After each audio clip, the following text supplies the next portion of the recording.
सदाशिवसमारम्भां शङ्कराचार्यमध्यमाम् अस्मदाचार्यपर्यन्तां वन्दे गुरुपरम्पराम्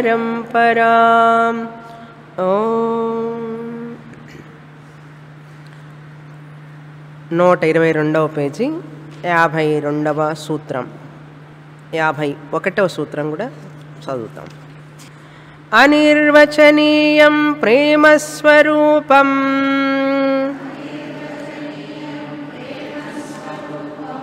మూకాస్వాదనవత్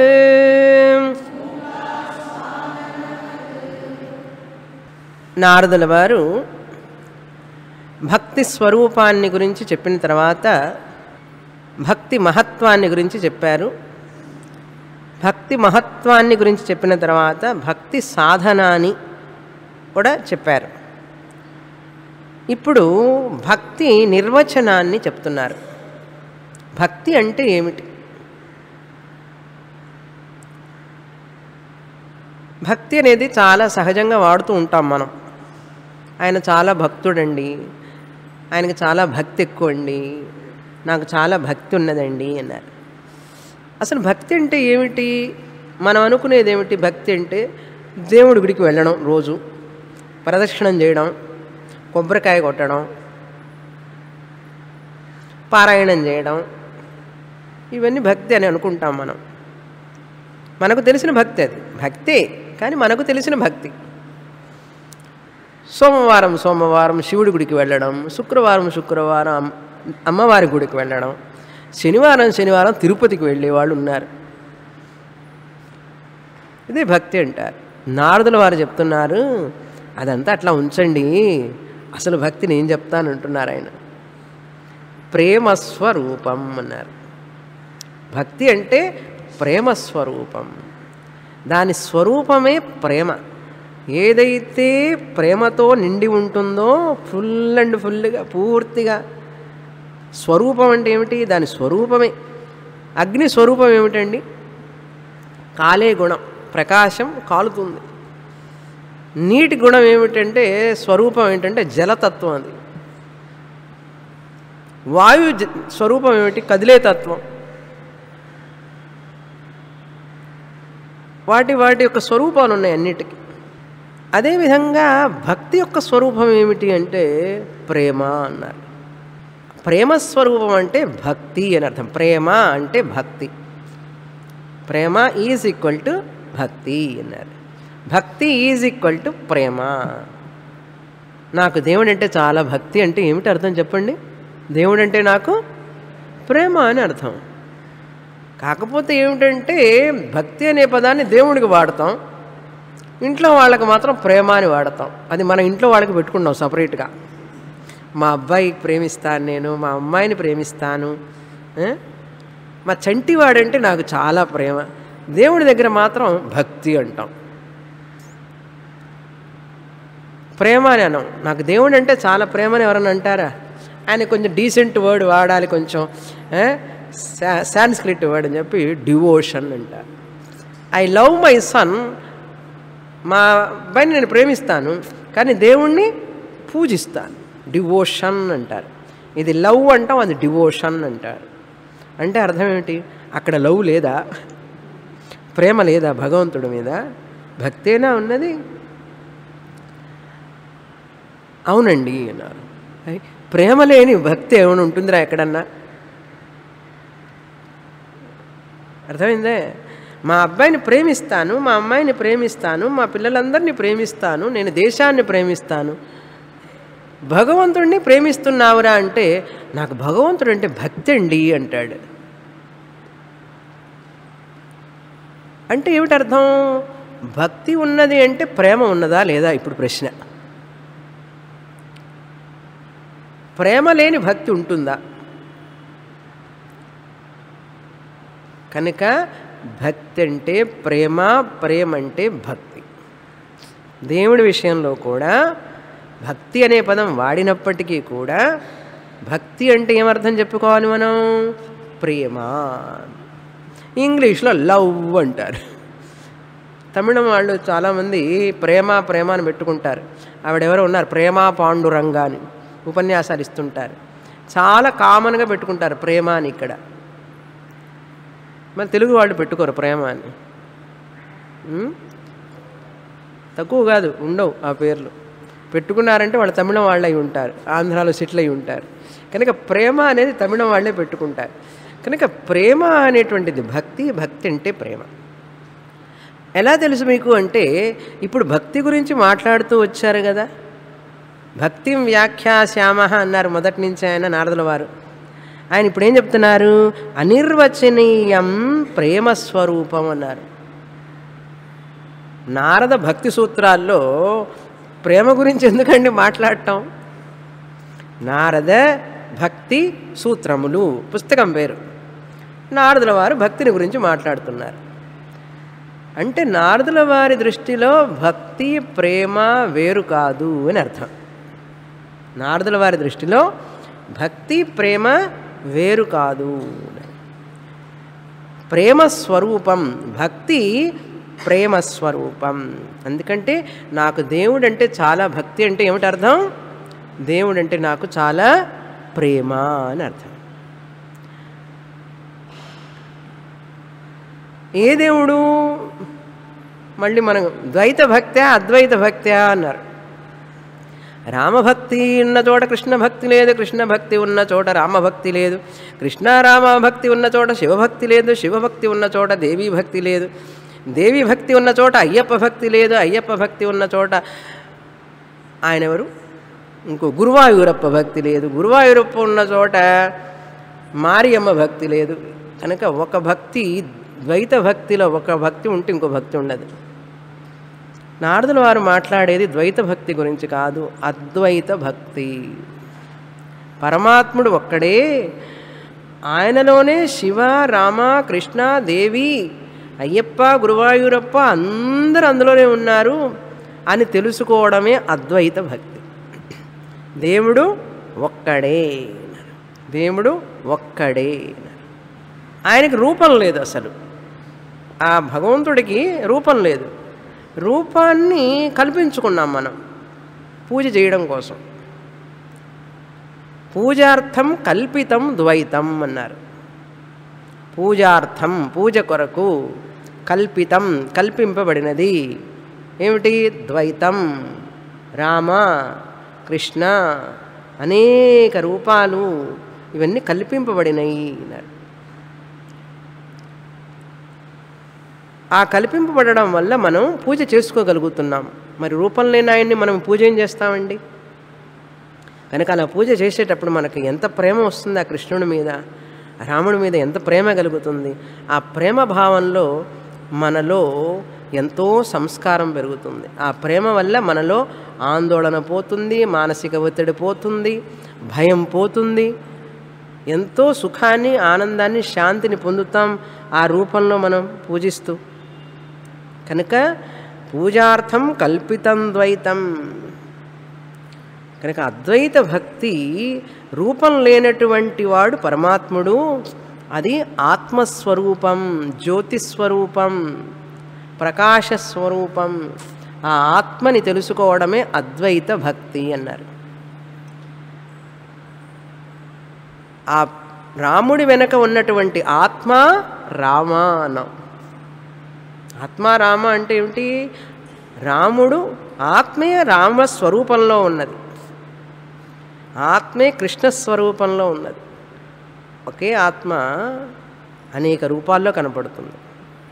ఎలాగైతే ఒక నీరు బుడగలాగా కనపడుతుంది,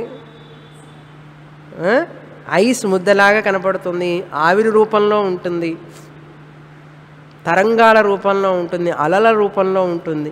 ఎన్ని రూపాల్లో ఉన్నా అది ఏమిటండి అసలు తత్వం? దాని తత్వం నీరు. ఇది వేదాలలో చెప్పినటువంటి పరమ సత్యం. కనుక ఉన్నది ఒకటే ఆత్మ. ఆ ఆత్మే అన్ని రూపాలలో కనపడుతోంది. ఇలా తెలుసుకోవడమే అద్వైత భక్తి. ఏది సత్యం? అల సత్యమా, నీరు సత్యమా? బుడగ సత్యమా, నీరు సత్యమా? ఆవిరి సత్యమా, నీరు సత్యమా? ఐసు ముక్క సత్యమా, నీరు సత్యమా? ఎందుకని ఇవన్నీ సత్యం కాదు? బుడగ ఎందుకు సత్యం కాదు, నిత్యము కాదు? ఎందుకు అలానే సత్యము కాదు, నిత్యము కాదంటే అది పుడుతుంది, పోతుంది. బుడగ పుడుతుంది, క్షణం ఉంటుంది, పోతుంది. అలా కూడా క్షణం వస్తుంది, పోతుంది. ఐస్ కూడా ఎంతసేపు ఉంటుందండి?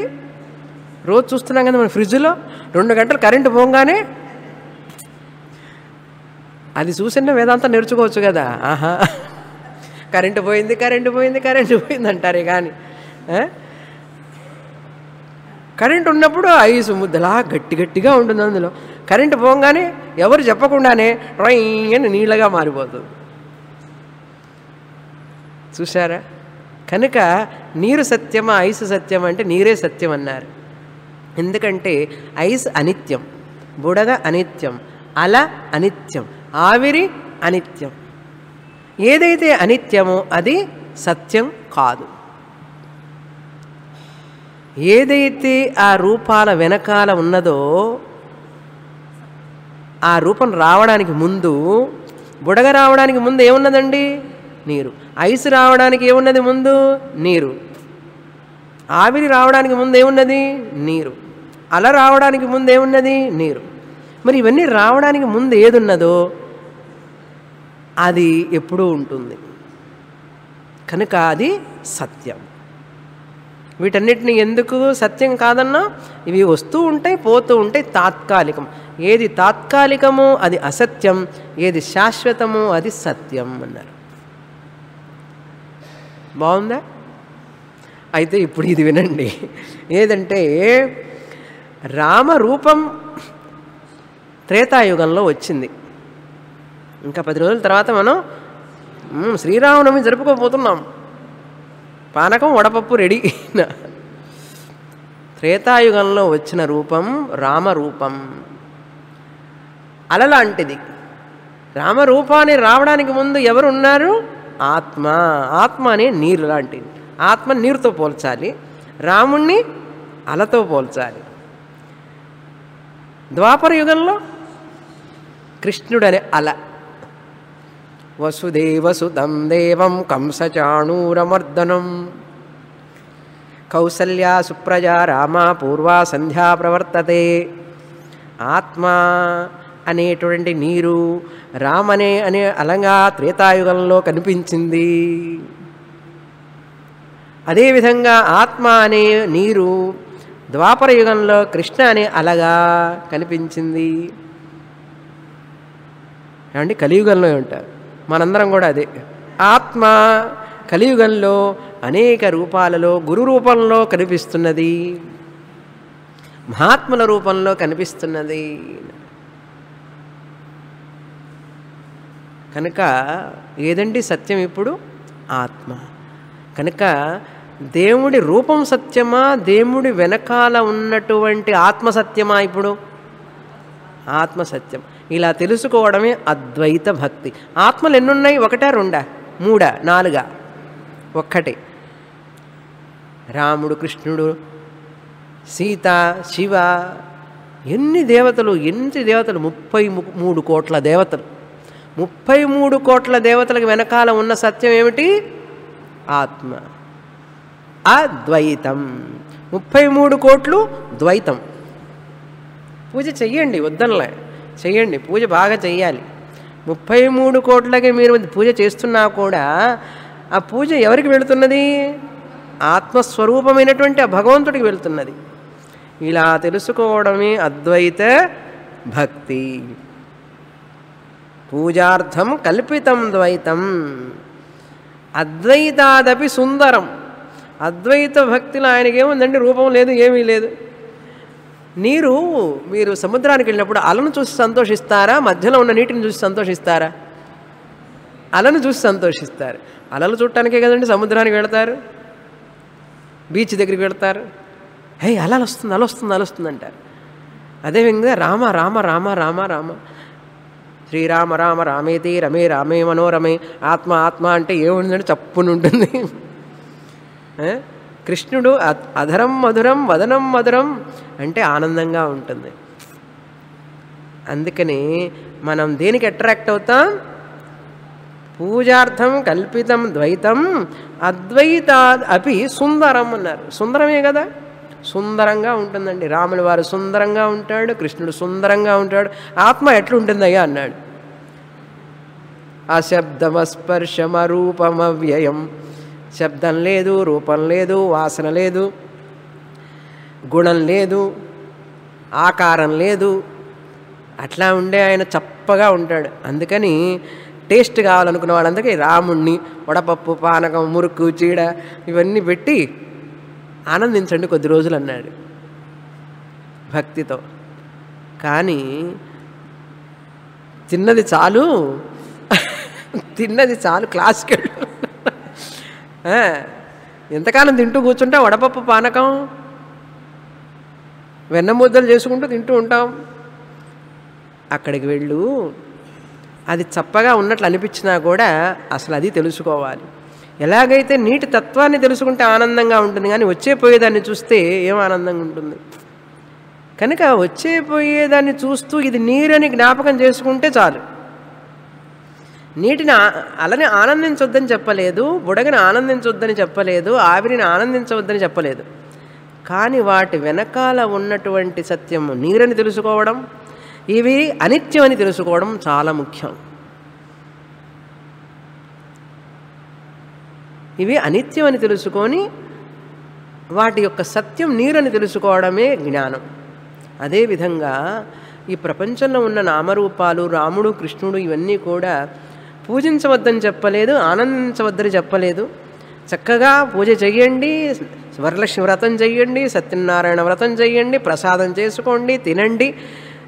కానీ ఆ యొక్క దేవుడికి వెనకాల ఉన్నటువంటి సత్యాన్ని మాత్రం తెలుసుకొని చేస్తే అది ఇంకా మనకు సంతోషాన్ని, ఆనందాన్ని ఇస్తుంది. అదే ప్రేమస్వరూపం అన్నారు. ఆ అద్వైత భక్తే ప్రేమస్వరూపం. ఏమిటి అద్వైతం? ఆత్మ. ఇప్పుడు మళ్ళీ భక్తి అంటే ప్రేమ అన్నాం, ప్రేమ అంటే భక్తి అన్నాం. ఇప్పుడేం చెప్పాలి? ఇప్పుడు ఆత్మ అన్నారు. ప్రేమ అంటే ఏమిటి? ఆత్మ. ఆత్మే ప్రేమ, ప్రేమే ఆత్మ. ఎక్కడి నుంచి ఎక్కడికి వచ్చామో చూసారా? భక్తి అంటే ప్రేమ అన్నాం, భక్తి అంటే అద్వైత భక్తి అన్నాం. అద్వైత భక్తి అంటే ఆ భగవంతుడికి రూపానికి వెనుకనున్నటువంటి సత్యమైనటువంటిది ఆత్మ, అద్వైత ఆత్మ. ఆ అద్వైత ఆత్మని తెలుసుకోవడమే నిజమైన భక్తి. ఆ అద్వైత ఆత్మ ఒక్కటే, అది ప్రేమస్వరూపం. ఇప్పుడు ప్రేమస్వరూపం, ఆత్మస్వరూపం. ప్రేమని వర్ణించగలరా మీరు? ప్రేమని నిర్వచించగలరా? చెప్పాను పోయిన వారం. ప్రేమ ఎట్లా చూపిస్తామంటే హగ్ చేసుకుంటాం, షేక్ హ్యాండ్ ఇస్తాం, కిస్ పెడతాం, ముద్దు పెట్టుకుంటాం. అరే చెప్పమంటుంటే అవన్నీ చేస్తామేమిటంటారు. ఎట్లా చెప్పేదండి ప్రేమ? చెప్పు కాసేపు. అనిర్వచనీయం. నిర్వచనం యు కెనాట్ డిఫైన్ ఇట్ అన్నారు. దాన్ని నిర్వచించి చెప్పలేవు అన్నారు. అందుకనే కళ్ళతో ప్రేమ చూపిస్తారు కొంతమంది. అబ్బా ఎంత ప్రేమ చూపిస్తున్నాడండి, చెప్పొచ్చు కదా ఎంత ప్రేమ ఉందని. మాటల్లో చూపిస్తారు కొంతమంది ప్రేమని, వారి యొక్క నడతలో చూపిస్తారు ప్రేమని. ఏదో విధంగా ప్రేమని చూపిస్తూ ఉంటారు మనుషులు. వాళ్ళ భావాల్ని, ఫీలింగ్స్ని వ్యక్తం చేస్తూ ఉంటారు. నవ్వుతూ ఉంటే ప్రేమిస్తున్నారని అర్థం. నవ్వుతున్న వాళ్ళందరూ ప్రేమిస్తున్నారని కాదు, ప్రేమిస్తున్నవాడు నవ్వుతూ ఉంటారు ఎప్పుడు కదా. ప్రేమిస్తున్నవాడు సీరియస్గా ఉంటారా? సహజంగా నవ్వుతూ ఉంటారు. అలా వ్యక్తం చేస్తామే కానీ నిర్వచించలేం కదా. ఎవరు చెప్తున్నారు? నారదుల వారు. ప్రేమ అనిర్వచనీయం. ఎలాంటిదంటే మూక ఆస్వాదనవత్ అన్నారు. మూక అంటే మూగివాడు, డంబ్ పర్సన్ అంటాం. మూగివాడు అన్ని అనుభవించిన తర్వాత వండర్ఫుల్ థింగ్స్ అన్నాడు. అరే కాస్త చెప్పరా ఎట్లా ఉందంటే డంబ్ పర్సన్ ఏమంటాడు? అక్కడికి వెళ్ళి చూసి వచ్చావు కదా, ఆ ఫంక్షన్ ఎట్లా ఉందని చెప్పొచ్చు కదంట. నో వర్డ్స్, హెల్ప్లెస్ అనమాట. నిస్సహాయత, వర్ణించలేనటువంటి నిస్సహాయత అన్నాడు. అందుకని ప్రేమని వర్ణించలేము. మూగివాడి వలె, మూగివాడు ఎట్లాగైతే వర్ణించలేడో మనము వర్ణించలేము. అయితే ఏమిటండి అన్నారు. ఏమిటేమిటి? అదే భగవత్ స్వరూపం అన్నారు. భగవత్ స్వరూపం ప్రేమస్వరూపం, ఆత్మస్వరూపం. ఆత్మ ఈజ్ ఈక్వల్ టు ప్రేమ అన్నారు. ఇప్పుడు ఆత్మకి తైత్రీయ ఉపనిషత్తులు ఏం చెప్పాం? సత్యం జ్ఞానం అనంతం బ్రహ్మ యో వేద నిహితం అని చెప్పాం. సత్తు చిత్ ఆనందం అని చెప్పాం. ఇంకోటి చేర్చుకోండి అంటాడు నారదుల వారు, ప్రేమ అన్నారు. ప్రేమస్వరూపం ఆత్మస్వరూపం, సత్స్వరూపం ఆత్మ, చిత్స్వరూపం ఆత్మ, ఆనందస్వరూపం ఆత్మ, ప్రేమస్వరూపం ఆత్మ. తర్వాత సూత్రం, ప్రకాశతే క్వాపి పాత్రే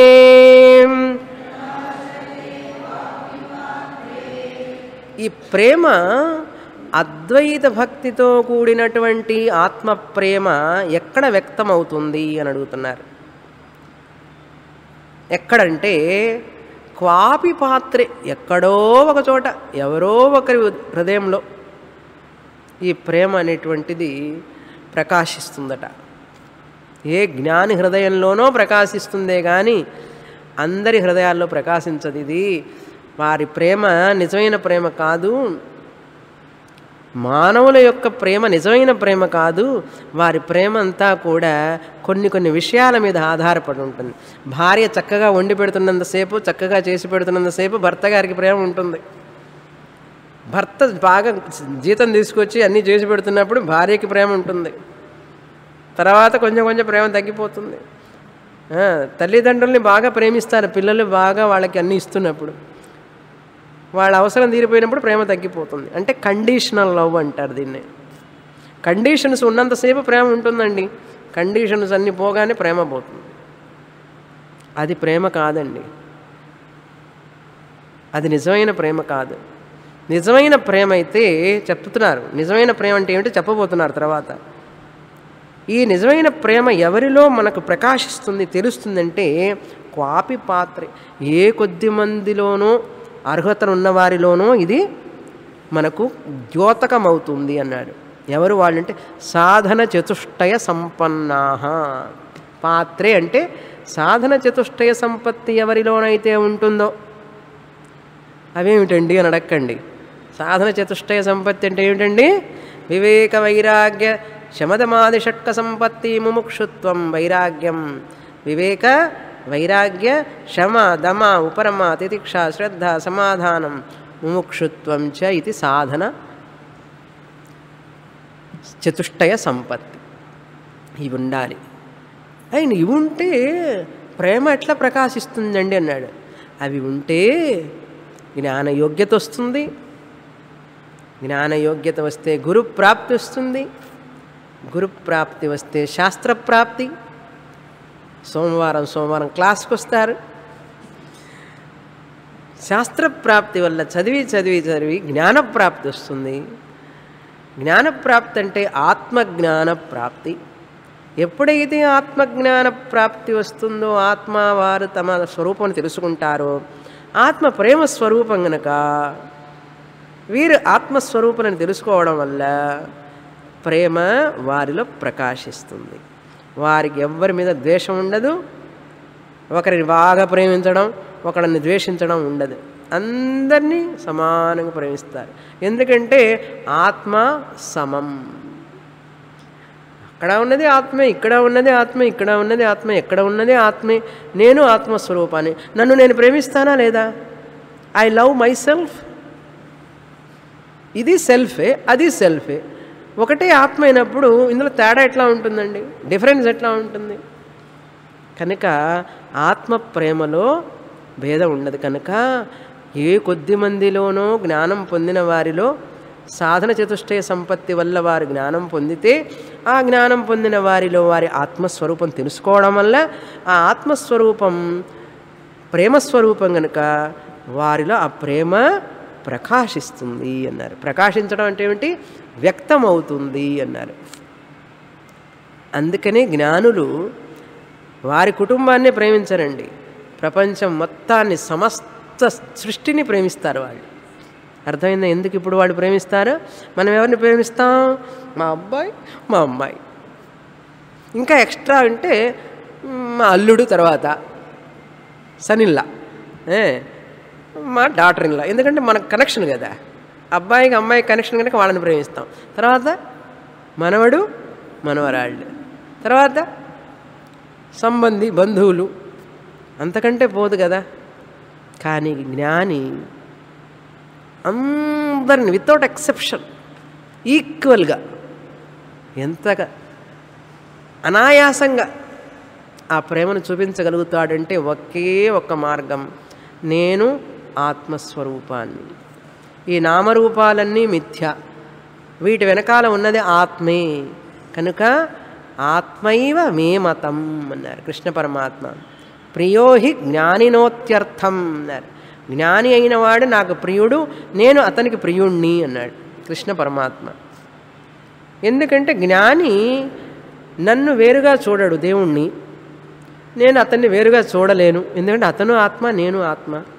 ఏం చేస్తాం మేమిద్దరం, మాకు వేరే మార్గం లేదు. అతన్ని నేను ప్రేమించి తీరాలి, నన్ను అతను ప్రేమించి తీరుతాడు. చూసారా? ఇప్పుడు జ్ఞాని ఎవరికి దగ్గర? భగవంతుడికి దగ్గర.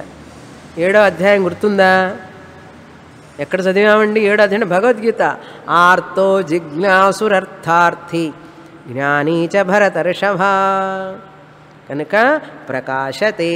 క్వాపి అంటే అరుదుగా అన్నాను, ఎక్కడో అన్నారు, అరుదుగా అన్నారు, రేర్లీ అని అర్థం. స్వామీజీ జోక్ చెప్తుంటారు. ఒక బ్రహ్మచారి ఉండేవాట, ఆయనకి కాఫీ అంటే చాలా ఇష్టం. పాత్రే కాఫీ ప్రకాశతే అంటట. క్వాపీ అయితే కాఫీ ప్రకాశతే. ఎక్కడికి పోయినా సరే కాఫీ దొరికితే చాలా ఆయనకి. కాఫీ ప్రకాశతే పాత్రే అన్నట. అది కాదురా నాయన, ఇక్కడ ప్రకాశతే క్వాపి పాత్రే. కనుక శుద్ధమైన ప్రేమ అని అర్థం. మలినం లేనటువంటి ప్రేమ, శుద్ధమైన ప్రేమ. తర్వాత సూత్రం, గుణరహితం కామనారహితం ప్రతిక్షణవర్ధమానం అవిచ్ఛిన్నం సూక్ష్మతరం అనుభవరూపం. ఆ ప్రేమ అంటే ఏమిటండి అంటే ఇలా ఉంటుందండి ఆ ప్రేమ అన్నారు. కొద్దిమందిలో ఏదో ఒక పుణ్యాత్ముల్లో ఈ ప్రేమ వ్యక్తమవుతూ ఉంటుంది. దాని లక్షణం ఇలా ఉంటుంది అంటున్నారు. గుణరహితం అన్నారు. దానికి ఎటువంటి గుణములు ఉండవు అన్నారు. గుణరహితం అంటే సత్వ రజస్ తమస్. ప్రేమ అనేటువంటిది మనసులో పుడుతుంది అంటాం. ప్రేమ అనేది మనసుకు సంబంధించింది కానే కాదు. నా మనస్సులో నీ మీద ప్రేమ ఉద్భవించింది, పెళ్ళుబుకుతున్నది అంటాడు. పచ్చి అబద్ధం.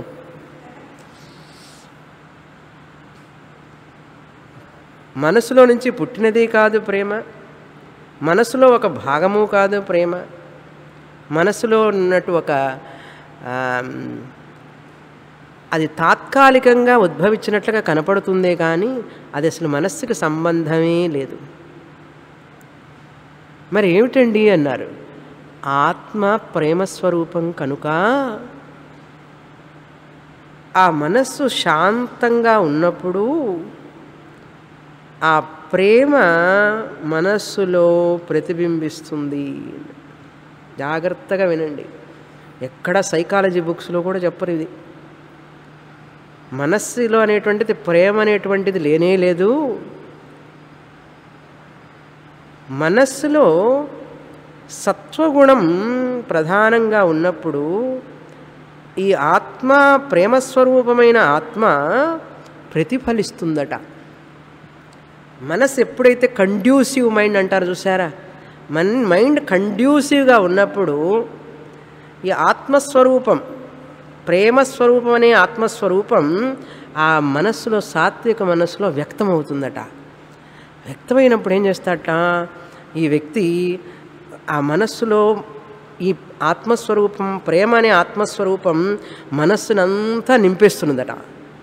మనస్సు ప్రేమతో నిండిపోతుందట. అంటే ఏం చేయాలి, ఈ ప్రేమ మనస్సుని నింపేస్తుంది. పర్వేడ్స్ ద ఎంటైర్ మైండ్ అన్నారు. ప్రేమ పర్వేడ్స్ ద ఎంటైర్ మైండ్. ప్రేమని ట్రాన్స్లేట్ చేయండి ఇంగ్లీష్లో, love. Love self, self love. చూసారా, సెల్ఫ్ అంటే ఆత్మ, లవ్ అంటే ప్రేమ, సెల్ఫ్ లవ్ అంటే ఆత్మ ప్రేమ. ఆత్మ ప్రేమ అనేటువంటిది మనస్సులో వ్యక్తమవుతుందట, ప్రతిఫలిస్తుంది. నిజంగా మనస్సులో ప్రేమ లేదు. అది వ్యక్తమైనప్పుడు, అది ఎప్పుడు వ్యక్తమవుతుంది, సాత్వికంగా సత్వప్రధానం ఉన్నప్పుడు వ్యక్తమవుతుంది. సత్వప్రధానం ఉన్నప్పుడు మీ ప్రేమ ఎట్లా ఉంటుంది తెలుసా, చాలా ఆ మనస్సు కండ్యూసివ్గా ఉంటుంది. చిరునవ్వుతో చిందుతూ ఉంటారు మనస్సంతా, కళ్ళు ముఖం అంతా నవ్వుతూ ఉంటుంది. ఆ ప్రేమ అలా వ్యక్తం అవుతుంది. ఆ ఆనందం పెళ్ళుపుకుతూ ఉంటుందన్నమాట. అబ్బా, అది సత్వగుణం ఉన్నప్పుడు. అదే ప్రేమ రజోగుణం ఉన్నప్పుడు ఏమవుతుందో తెలుసా, భార్యకి భర్త మీద కోపం వస్తుంది. భార్యకి భర్త మీద కోపం వస్తుంది. ఆమె ప్రేమిస్తుంది భర్తని. ప్రేమిస్తూ ఏం చేస్తుంది, కోపంతో ప్రేమిస్తుంది అనమాట. అంటే ఏమిటి, రజోగుణంతో. ఆ ప్రేమ రజోగుణం మనస్సులో ఆ ప్రేమ ద్వేషంగా వ్యక్తమవుతుంది.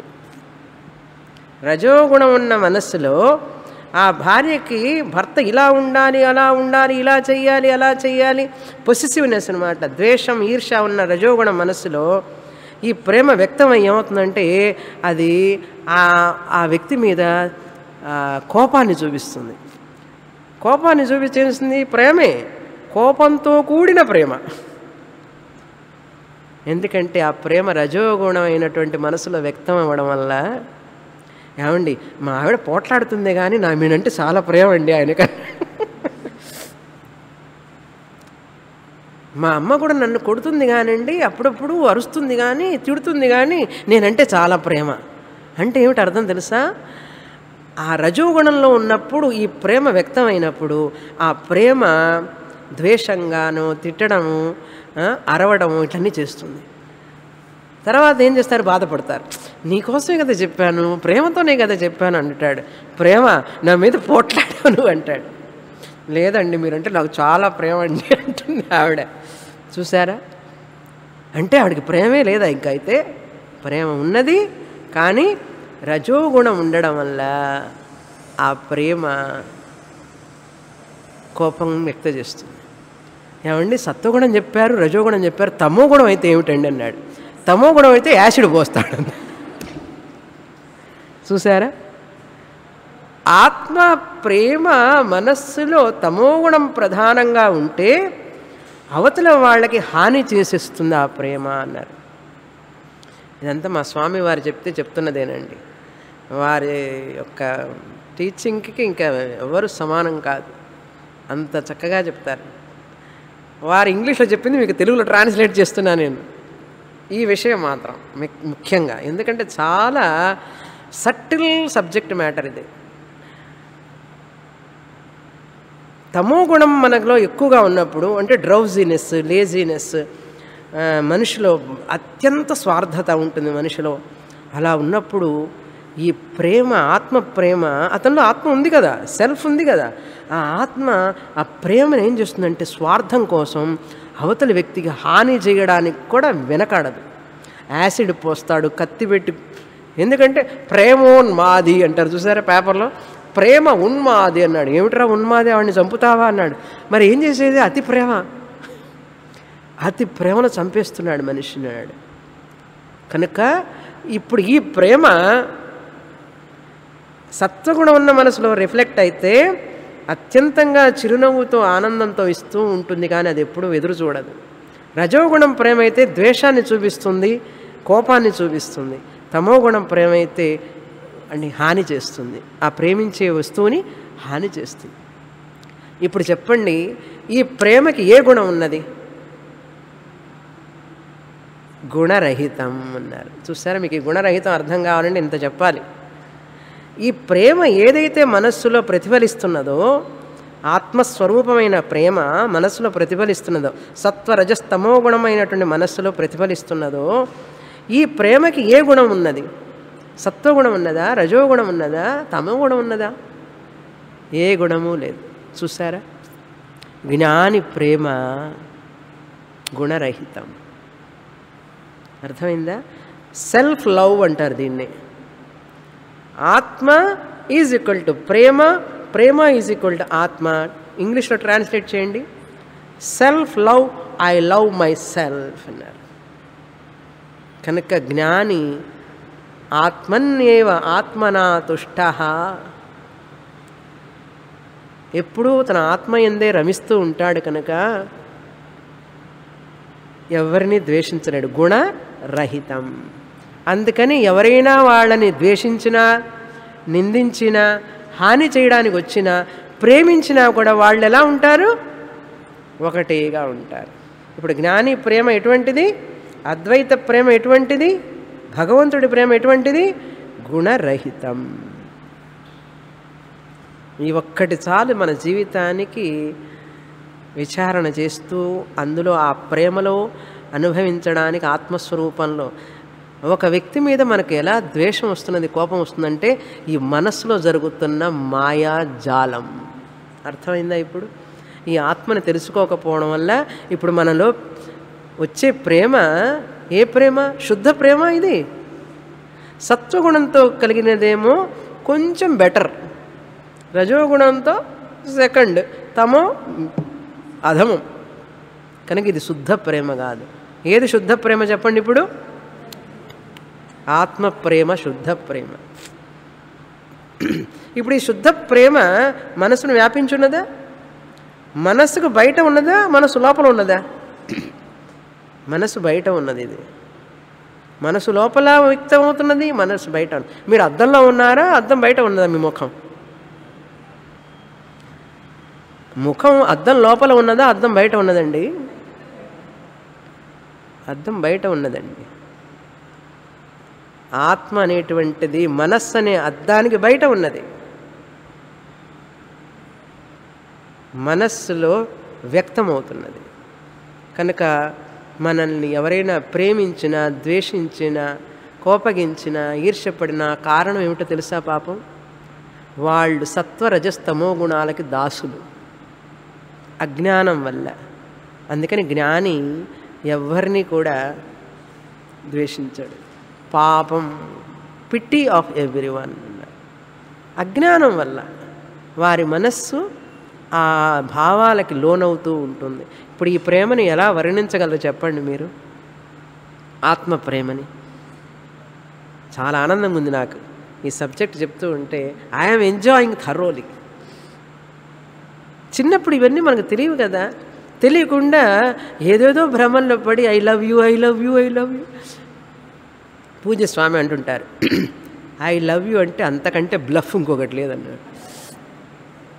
That is the most bluff statement.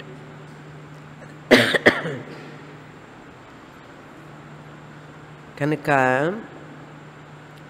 ఎవరినైనా మనం ప్రేమిస్తున్నాము అంటే దేనికి ప్రేమిస్తున్నామంటే నా స్వభావం, నా స్వరూపం, అది ఆత్మస్వరూపం, నేను ఆత్మస్వరూపాన్ని. ప్రేమించకుండా ఉండడం అనేటువంటిది నాకు చేత కాదు. ఇప్పుడు I cannot live without love అన్నారు. ఎట్లా ఉంది statement? I cannot live without love అన్నారు. వై? ఐఎమ్ ఆత్మ, I'm the nature of love. నేను ప్రేమ స్వరూపాన్ని. నేను ఉన్నంతసేపు ప్రేమ ఉంటుంది, ప్రేమ ఉన్నంతసేపు నేను ఉంటాను. కనుక నేను ఎలా ఆత్మని ద్వేషించగలను?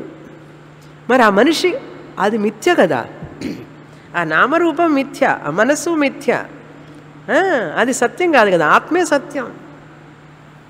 కనుక ఆ రూపాలు వస్తూ ఉంటాయి, పోతూ ఉంటాయి అన్న. ఇది విశ్వప్రేమ రావాలి అంటే ఇది రావాలి.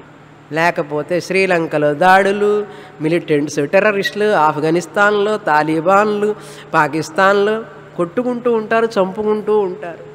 ఈ వేదాంతం లేనంత వరకు ప్రపంచం అంతా అశాంతి అన్నారు. కనుక ప్రపంచంలో శాంతి రావాలి, ప్రేమ శాంతి రావాలంటే ఏం చేయాలి చెప్పండి మీరు? ఇప్పుడు అందరూ భగవద్గీత చదవాలి, నారద భక్తి సూత్రాలు చదవాలి. మన వాళ్ళే చదవడం, వాళ్ళని చదువుతారు తాలిబాన్లు, ఆఫ్ఘనిస్తాన్లు. శ్రీలంక వాడికి పోయి ఇదంతా చెప్తే అర్థమవుతుందా? ఇక్కడ కూర్చున్నాం, హాయిగా వింటున్నాం. ఇటువంటి దేశంలో కూర్చొని ఉండడం వల్ల మనకి ఇదంతా లభిస్తున్నది. ఇక్కడ ఉండి కూడా మనం చదవకపోతే ఇంతకంటే దురదృష్టం ఉంటుందా? ఇటువంటి విద్యను వదిలిపెట్టుకొని మన వాళ్ళు విదేశాలకు పోతున్నారంటే, పోతే ఈ విద్యను తీసుకొని పోవాలి, తీసుకుపోయి అందరి బ్రెయిన్లో ఎక్కించాలి. వెళితే దానికోసం వెళ్ళాలి కానీ మరి దేనికో వెళ్ళకూడదు. అది ఈ విద్య యొక్క మహిమ. గుణరహితం. తర్వాత కామనారహితం. ఎటువంటి కోరికలు ఉండవు. జ్ఞాని భక్తిలో కామనలే ఉండవు. ఎందుకంటే ఆత్మన్యేవ ఆత్మనాతుష్ట అన్నారు. ప్రజహాతి యదా కామాన్ సర్వాన్ పార్థ మనోగతాన్. ఈ కామాలు, కోరికలన్నీ కూడా మనసులో తాత్కాలికంగా ఉద్భవించేటటువంటివి. అవన్నీ అనిత్యం. ఆ పదార్థాలన్నీ అనిత్యం. అనిత్యమైన పదార్థాల మీద కామం వస్తుందా? కామం అనేటువంటి కోరిక అనేటువంటిది రావడం అసంభవం. అది వచ్చినా కూడా ఉండదు. పోయే దానికోసం ఎందుకు కామం? కనుక మనం కామిస్తాం, అది పోయేటప్పుడు ఏడుస్తాం అన్నాం. మొదట కామిస్తాం అంటే ఇష్టపడతాం దానికోసం. అనిత్యమైనది వస్తుంది, పోతుందా? పోదా? పోతుంది. అది పోగానే విలపిస్తాం అన్నాం. కామిస్తాం మొదట, తర్వాత విలపిస్తాం అన్నాం. కామించడం ఎందుకు, విలపించడం ఎందుకు అంటే మనస్సుకు దాసులం అయిపోయినాం మనం. ఎందుకు అయిపోయినాం? ఆత్మస్వరూపం తెలియకపోవడం వల్ల. ఎందుకు తెలియలేదు? అహంకారం, గర్వం, వినయం లేదు, విద్య నేర్చుకోవాలని లేదు, గురువు దగ్గరికి వెళ్ళి నమస్కారం చేద్దామని లేదు, సర్వస్వం అర్పించి గురువుగారు నాకు ఆత్మబోధ చెయ్యండి అని అడిగేటటువంటి వినయము లేదు. సర్వం అర్పిస్తామంటే అన్నీ అర్పిస్తామండి, అహంకారాన్ని మాత్రం అర్పించం అన్నట్ట. గురువుగారు నాకు ముందు అది అర్పించు అన్నాడు. ఆస్తితో పాటు ఇది కూడా అర్పించు. ఎందుకంటే నీకు ఆస్తి పట్టుకొని కూర్చున్నావంటే నీకు జ్ఞానం రాదు. అందుకనే త్యాగం చెయ్యి, దానం చెయ్యి అన్నది. అందుకే ఎందుకంటే నీకు శరీర అభిమానం ఉన్నంతసేపు నీకు ధనదాహం ఉంటుంది. ధనదాహం, ధనమోహం ఉన్నంతసేపు నీకు జ్ఞానం రాదు. అందుకనే దానం చేయడం మొదలుపెట్టు. అంటే నీకు ధనం మీద వ్యామోహం పోతుంది. ధనం మీద వ్యామోహం పోవాలంటే శరీరం మీద వ్యామోహం పోవాలి. శరీరం మీద పోవాలంటే అహంకారం పోవాలి. ఇవన్నీ పోవాలంటే గురువు పాద పద్మాలకి సరెండర్ అయిపోవాలి. గురువు ఒక్కడే మనలో ఉన్న అహంకారాన్ని కూకటి వేళ్లతో పెగలించగలిగినటువంటి శక్తి ఉన్నవాడు. అది పోనంత వరకు జ్ఞానం రాదు. ఇది పరమ సత్యం. కూకటి వేళ్లతో పెగిలిస్తాడు గురువుగారు. కూకటి వేళ్లతో తెలుసా? మళ్ళీ చిగురు కూడా వేయదు. అది ఒక చెట్టుని కూకటి వేళ్లతో పెగిలించడం అంటే దేనికి తెలుసా? అహంకారం అనే విషవృక్షాన్ని కూకటి వేళ్లతో పెగిలించకపోతే ఆ చెట్టు పెరిగి మళ్ళీ విషాన్ని విరజిమ్ముతుంది. కనుక అందుకని మన దేశంలో గురుర్ బ్రహ్మ, గురుర్ విష్ణు, గురుర్దేవో మహేశ్వర అన్నారు. ఆ గురువు గారికి నేను దాసోహం అయిపోతే, శరణు వేడితేనే, శరణు వేయడం అంటే భజన చేస్తూ కూర్చోవడం కాదు. గురువుగారి దగ్గర వారు చెప్పే మాటలు విని వాటిని ఆచరించి జీవితాన్ని మలుచుకున్నప్పుడే, లేకపోతే ప్రతి క్షణం అహంకారం అనే పడగ విప్పుతూ ఉంటుంది. ప్రతి క్షణం అంత తేలికగా పోదండి. అది పోయినట్లుగా కనపడుతుంది. అహంకారం అనే పడగ హుస్సును వస్తుంది ఉంటుంది. నన్ను గురువుగారు ఇట్లా అన్నారు, ఇన్సల్ట్ చేశారు, నన్ను అందరి ముందు అన్నారు, కావాలనే అన్నారు. గురువుగారు డెలిబరేట్లీ అదంతా మన లెసనే. Every bitter experience is a golden opportunity for maturity అన్నారు. మనకు చేదు అనుభవాలన్నీ గురువుగారి ద్వారా లభిస్తే ఉగాది ప్రసాదం ఎట్లా తింటారండి? ప్రసాదంగా తింటారు. ఏం రుచులు ఉన్నాయండి అందులో? వేప బూంది, బిటర్, సవర్, అన్నీ పులుపు చేదు కారం అన్నీ ఉన్నాయి. కనుక ఇవన్నీ కూడా జీవితంలో మిశ్రమం అన్నారు. కనుక జీవితంలో మనలో ఉన్న కామనలన్నీ పోవాలి అంటే ఆ గురువే శరణం అన్నారు.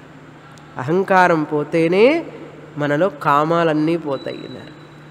అహంకారమే కారణం. కనుక జ్ఞానికి అహంకారం ఉండదు, కనుక కారం ఉండదు, కనుక కామం ఉండదు. కామన రహితం అయ్యండి. అసలు కోరికలు లేకుండా ఎట్లుంటాడన్నాడు. అయితే శుభకామాలు ఉంటాయి. ఆశ్రమం కట్టాలని ఉంటుంది, ప్రపంచంలో అందరికీ విద్య బోధించాలనే కామం, శుభకామం, అవి ఎన్నున్నా నష్టం లేదండి. మంగళకరమైనటువంటి కోరికలు శుభకామాలు ఉంటే అవి ఆధ్యాత్మిక పురోగతికి తోడ్పడతాయి, కానీ అవి ఎప్పుడూ హాని చెయ్యవు మనిషికి. ఎందుకంటే జ్ఞానులకి కామం లేదా అంటే కోరిక ఉన్నది, భగవంతుడికి కూడా ఉంది కోరిక. కానీ వాళ్ళ కోరికలన్నీ వారి కోసమా? కాదు. లోకా సమస్తా సుఖినో భవంతు, సర్వే జనా సుఖినో భవంతు. వారి కోరికలో, వారి కామనలో ప్రపంచం మొత్తానికి శ్రేయస్సు ఉన్నది. మన కోరికలో ప్రపంచానికి నష్టం, మనకు లాభం, ప్రపంచానికి నష్టం. కానీ జ్ఞానులు మహాత్ముల యొక్క కామనలలో, కోరికలలో వారికి ఏం ప్రయోజనం ఉండదు.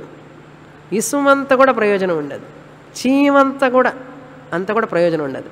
కానీ ఆ ప్రేమలో వారు ప్రపంచం మొత్తాన్ని అట్లా కదిలిస్తారు. అది ఈ దేశం ఈ రోజుకి ఇలా ఉన్నది అంటే ఆ జ్ఞానుల యొక్క శక్తి అన్నారు, మరేమీ కాదు. ఆ జ్ఞానులు ఎక్కడి నుంచి వచ్చింది అంత శక్తి? శాస్త్రం, వేదం. ఇటువంటి శాస్త్రాన్ని వదిలిపెట్టి టీవీ ముందు కూర్చొని 350వ ఎపిసోడ్ చూస్తూ కూర్చుంటాడంటే వీడిని ఎక్కడికి తీసుకెళ్ళి బే ఆఫ్ బెంగాల్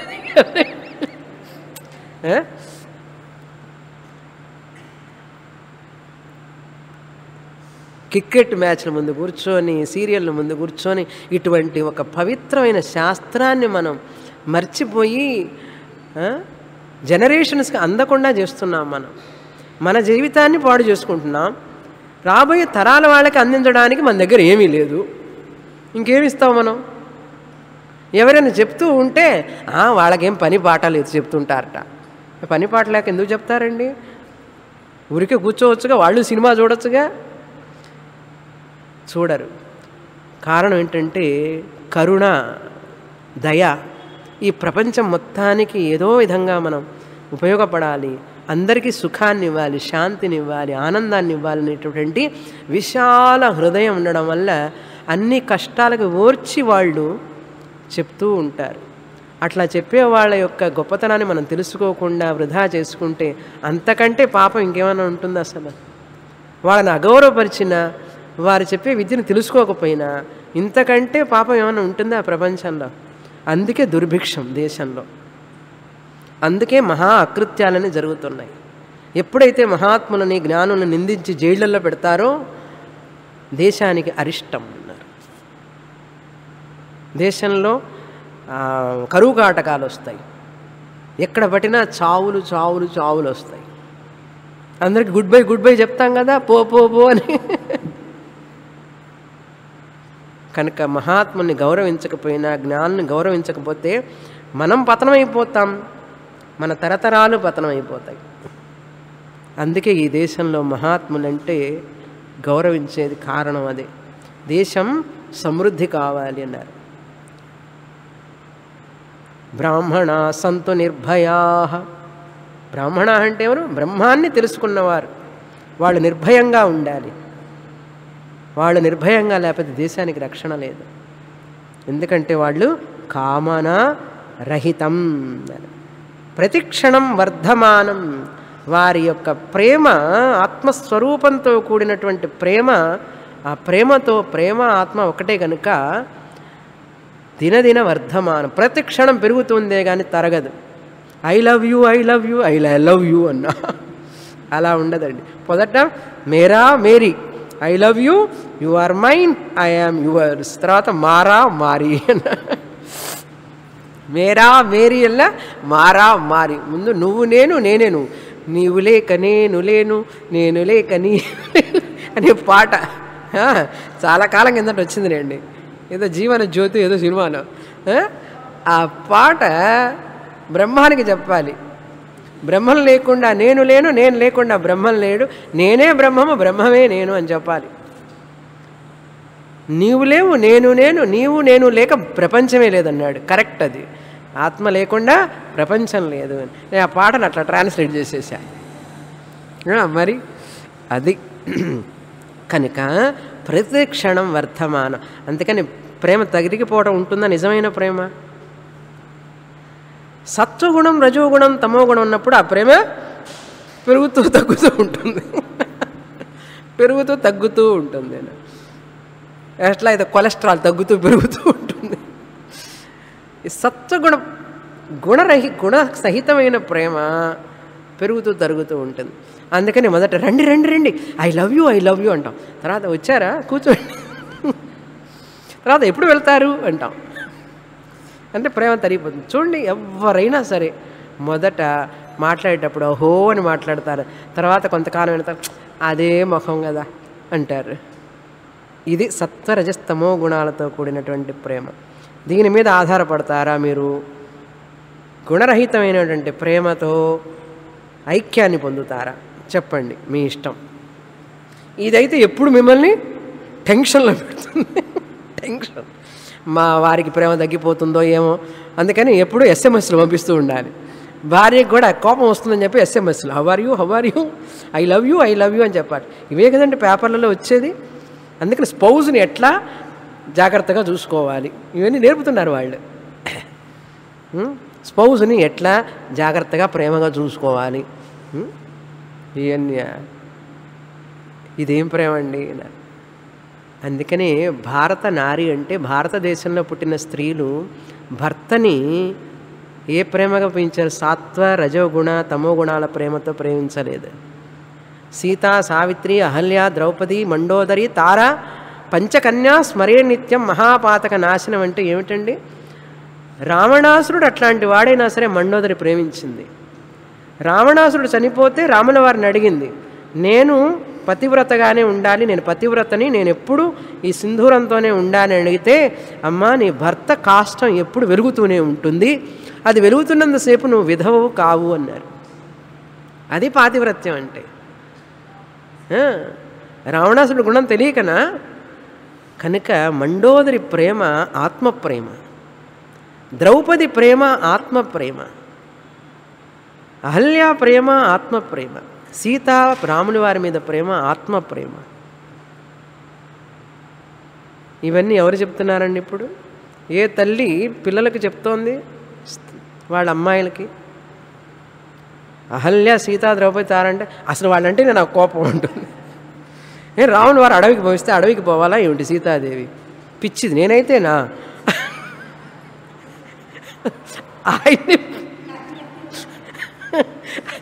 ఆయన్ని అడవులకు పంపిస్తానంటారు. ఇప్పుడు ఈ రోజుకి సీతని ఎందుకు మనం పూజిస్తున్నామో తెలిసిందా? అర్థమైందా? కనుక ద్వేషించడంలో కష్టం లేదండి, ద్వేషించడం తేలిక. ప్రేమ కోసం ప్రేమించడం అది సులభం కాదు. జ్ఞానం ఉంటేనే లభిస్తుంది. అది అర్థమైందా? ఇట్లాంటి అత్యద్భుతమైనటువంటి విశేషాలన్నీ కొల్లలుగా మన శాస్త్రంలో చెప్పబడినాయి. ఇవన్నీ మనకు చెప్పించకుండా బడికి పంపించి బ్యాంకు ఉద్యోగం చేయి, కాలేజీకి పో, ఇంజనీర్ చేయి, అది చేయి, ఇది చేసి డబ్బులు సంపాదించుకురా అని నేర్పుతున్నారు మన తల్లిదండ్రులు. ఇవన్నీ చిన్నప్పుడే నేర్పుంటే మనకు ఎంత ఆనందంగా ఉండేది. ఇప్పుడు చూసి ఆహా ఇప్పుడని చిన్నప్పుడే నేర్చుకుంటే బాగుండే అనుకుంటున్నాం. కనుక తల్లిదండ్రులు ఇవి నేర్పాలి పిల్లలకి. రామాయణం, భారతం, భాగవతం ఇవి చెప్పి వాళ్ళలో నూరి పోస్తేనే మన పిల్లలుగా ఉంటారు. కానీ రేపు 10 రూపాయలు సంపాదించి 10 రూపాయల నోటు నీ ముఖం మీద విసిరేస్తాడు. నువ్వు ఇంత కష్టపడి సంపాదిస్తే, సంస్కారం ఇవ్వకుండా వాడిని పెంచితే, బ్రహ్మ విద్య కోసం వాడిని ధర్మంగా ధార్మికంగా వాడిని పెంచకపోతే 100 రూపాయలు సంపాదిస్తాడు, అమ్మా తీసుకో అంటాడు. అట్లాంటి కొడుక నాకు కావాలి? అమ్మా నువ్వే దైవం, నన్ను మనిషిని మనిషిగా చేశావు, దైవంగా మార్చావమ్మా అని చెప్పి నా కొడుకు అన్న రోజు ఆ తల్లి కళ్ళ వెంట ఆనంద భాష్పాలు వస్తాయి. 100 రూపాయలు వేస్తే తల్లి ప్రాణం చచ్చిపోతుంది అక్కడ. అర్థమైందా? వృద్ధాశ్రమాల్లో తల్లిదండ్రులు అలమటిస్తున్నారు. అది కాదు తల్లిదండ్రులకు కావాల్సింది. ఎందుకు చేస్తున్నారు వాళ్ళు అట్లా బాధపడుతున్నారంటే వాళ్ళ పిల్లల్ని వాళ్ళు భారతీయ సంప్రదాయంలో పెంచలేదు. పెంచుంటే వీళ్ళకి ఈ యొక్క శోధన ఉండేది కాదు. కనుక మనం చేసిన తప్పిదానికి మనమే అనుభవించాలి. ఏది నాటితే అదే మొలుస్తుంది. మనం ఏ బీజం వేస్తే పిల్లల్లో ఆ బీజంతోనే పండ్లు కాస్తాయి, కానీ వేరే కాయదు. కనుక పిల్లల్ని నిందించాల్సిన పనే లేదు, మన చేతిలో ఉంది. వాళ్ళని అట్లా మార్చలేము. మనం జీవించాలి, మన జీవన సరళితో వారు మారాలి. అది అలా చేసింది మదాలస, జిజాబాయి, వివేకానందుడి తల్లి. అలా అయిన రోజే మన జీవితం ధన్యమవుతుంది. కానీ లేకపోతే ప్రతి క్షణం దుఃఖంతో బాధపడుతూ ఉంటాం. తర్వాత ప్రతిక్షణం వర్ధమానం అన్నారు. అంతేకాదు అవిచ్ఛిన్నం అన్నారు. అది చిన్నం కాదు, ఎప్పటికీ అది ఎప్పటికి కూడా చెదరదు అని అర్థం. చెదిరిపోదు అన్నారు. మనసు చెదిరిపోయిందండి నాకు అంటుంటాడు, చూసారా? మనసు చెదిరిపోయిందంటే ఏమిటి? నా ప్రేమకి హాని జరిగితే మనసు చెదిరిపోతుంది. ఎందుకు చెదిరిపోతుంది అంటే నేను అనాత్మ, శరీరం, మనసు, బుద్ధి అనుకున్నప్పుడు అంతసేపు చెదిరిపోతుంది. అది ఆత్మనైతే నా ప్రేమను ఎవరు చెదరగొట్టగలరు అసలు?